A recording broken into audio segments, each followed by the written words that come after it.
If you've ever wondered how to work in a series, this video is for you.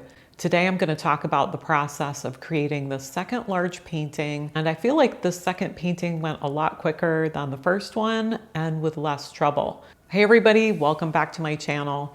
Thanks for being here. I'm here in my studio getting some of the work ready for a show that I'm having.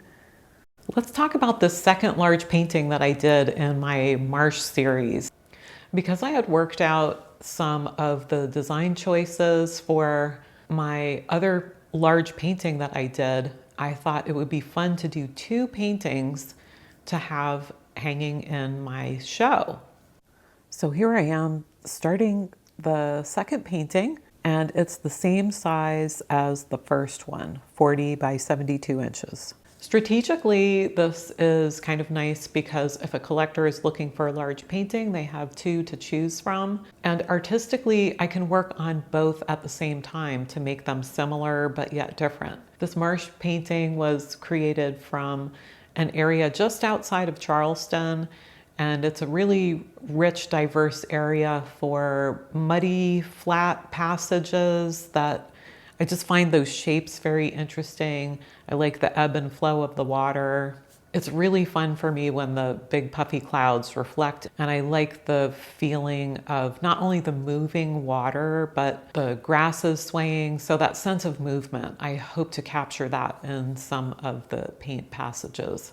I like to work from a lot of different reference photos, sketches, and also previous paintings that I've done. For me, that feels like a more creative way to work than just being locked into one specific photo. So as this painting came together, I had my first initial washes that I was creating. I feel like the color choices, especially in the underpainting stage where there's a lot of loose drips and splashes that would be present on the canvas. I'm working on linen canvas. This is stretched Belgian linen. I selectively choose my colors so that they support what is going to be the second passage of paint on top. So I am aware of the underpainting as a support or a vehicle for the next passage of paint. In this beginning stage, I'm working with water mixable oil, so my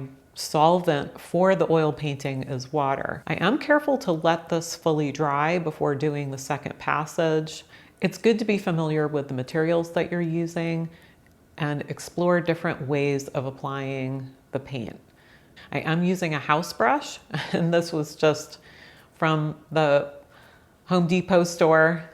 I feel like that is good for my intuitive flow, and it gets large areas of paint put down on the canvas. I like the look of a large brush just blasting on the paint. It's very exciting, and I get to see the image get developed pretty quickly. Often I just keep adding the layers on, and there's a certain buildup. There might be a point at which those preliminary colors that I felt confident putting on the canvas in the early stage, they just get a little dark, but that's okay. I know in the second phase of painting, that problem will be overcome and I can lighten back up the painting. So after the first phase is finished with the loose washes, then I move on to full paint with no medium added, and often I will pre-mix my colors, matching the color of the washy underpainting that I've let dry.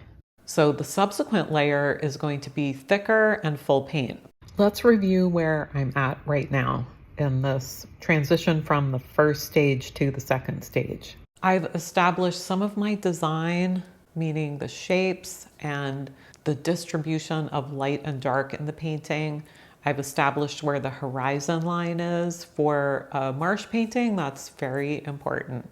In this particular painting, I was really taken with the beautiful white bridge that spans the water passage from Charleston going over to Mount Pleasant. I didn't want the bridge to take over the painting, but I wanted it to be nestled into the scene and be just a beautiful spot for the viewer to discover as kind of a second glance, like, oh wow, there's the bridge. I thought that discovery was A pretty cool idea because that's what I experienced when I saw this bridge for the first time. It's well designed and it seems to fit within the landscape. Plus, I liked the shape of it. In the middle stage of creating this painting, I ran into a few issues with the shape of the clouds. It's not as if the cloud shapes were bad per se, but they just seemed to start looking scattered, and I felt like the clouds were conflicting with the bridge, so there was an issue there to resolve. Even though I see this problem developing, I don't try to solve that right away. Instead, I refine some of the shapes and fill in some of the raw areas of the canvas so I can make a better decision further along in the process. Looking at the other painting that I had just completed reminded me that, oh, hey, I could have a heavier cloud cover and loft the clouds up. So that became a key point of solving the cloud issue. A lot of my choices seem intuitive, but it's based on all kind of the mountain of pitfalls I've had in the past with my paintings and working through that. In doing the previous marsh painting, I had learned the importance of the clouds and the horizon line. And of course, I've done multiple other paintings. I feel like I saved a lot of time by working out those cloud problems at the early stage because I was able to do this with just some small adjustments. And that would be a benefit of working in a series. Another benefit in the mid-stage was that I had some of the grass greens already mixed up. And so I was able to reuse a lot of the colors that were on my palette. You would think I would know a lot about mixing color now, but color is really varied, and a small shift in one way or the other can make a big difference in a painting. So mixing that color and the specific colors of the blues and the greens and the sand color, it did save me some time. Another benefit of working on two paintings at once or working in a series is that you can compare and contrast. Therefore, the individuality of what is this painting becomes more important.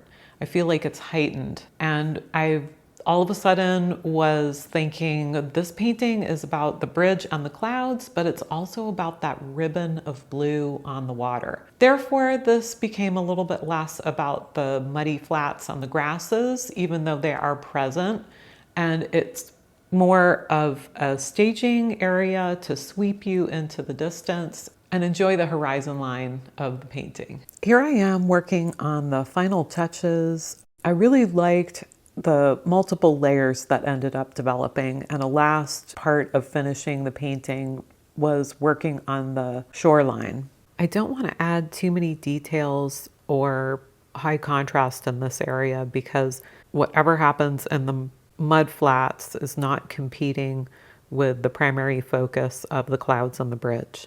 This was a really fun painting to work on. I ended up being really happy with the choice to repaint the clouds, so the risk paid off in repainting that sky. The final step is to take it off the easel and let the paint dry so that it's ready for shipment to the gallery. Here's my final painting. So creating work in a series can be a really powerful tool for getting work done more quickly. It was really good to be working on both at the same time. Thanks for being here and watching, everyone.